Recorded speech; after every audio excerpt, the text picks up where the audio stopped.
I wanted to start off the show today by talking about the RE/MAX National Housing Report.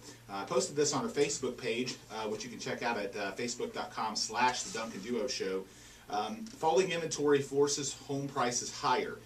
Across the country, similar to what we're seeing in Tampa, and I'm going to kind of compare and contrast some of these national numbers with the Tampa numbers.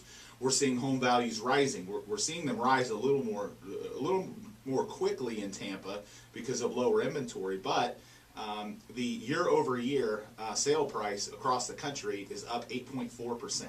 The number of transactions is up 2.3%. So in March of 2012, the national housing average sale was $156,750, and in March of 2013, it's $170,000. We've talked about this several times on the show, but inventory is about 30% lower across the country than it was a year ago.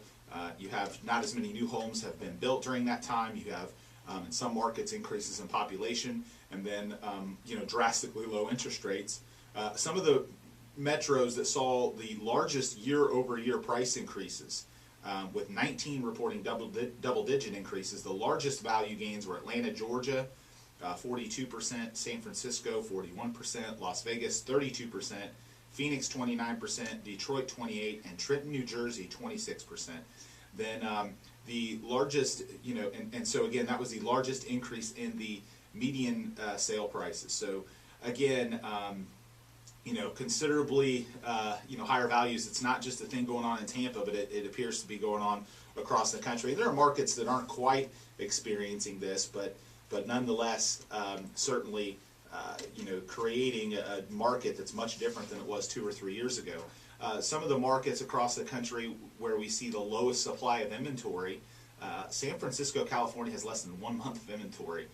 Denver 1.3 months, Washington 1.7, Orlando 2.0, San Diego 1.7, Detroit 2.1, and Raleigh-Durham 2.3 months of inventory. So, the typical statistic for it to be considered a seller's market, some people say 6 months, some people say 3 months, but less than 3 months of inventory is a drastic seller's market, where you're seeing bidding wars, you're seeing buyers losing out and getting frustrated, missing out on opportunities, you're seeing homes sell more quickly, and you're certainly seeing buyers having fewer and fewer choices. So how do those numbers compare to Tampa?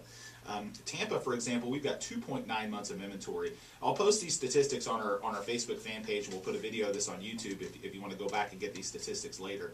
But we have 2.9 months of inventory. The average days on market in Tampa right now is 75 days. Compare that to a year ago, which was 103 days, and 2 and 3 years ago we were looking at 120 and 130 days before a home could sell. The average sale price in Tampa was $181,027. Last year's average sale price was $155,000. So we've seen a greater gain than the national of 8%. We've seen pretty close to double that number. So and significant to that is the number of transactions. In March of 2013, there were 2,222 transactions. We haven't seen that many transactions in a month since the boom. So the last 5 years, that's the largest number of home sales in a month that we've seen. And compared to last year's March, it was 1,975. So we always talk about the summer market being the busiest of the year, but this year it seems like the summer market arrived a little earlier and started hitting us in March. So if you want to check out those statistics, one other important note about the statistics is that as you climb the price chart, so if our average sale price is $181,000, call it $200,000. Every $100,000 you go above that, the market is a little softer. So you see more inventory, longer marketing cycles. $700,000, $800,000, $1 million homes are taking longer to sell. They're still selling versus a few years ago. You had if there were $100 million homes in the market, you might have a couple of them that sell, and most of them would expire or withdraw. But now most of them are selling. It's just taking a longer time to get them sold with a more aggressive marketing approach.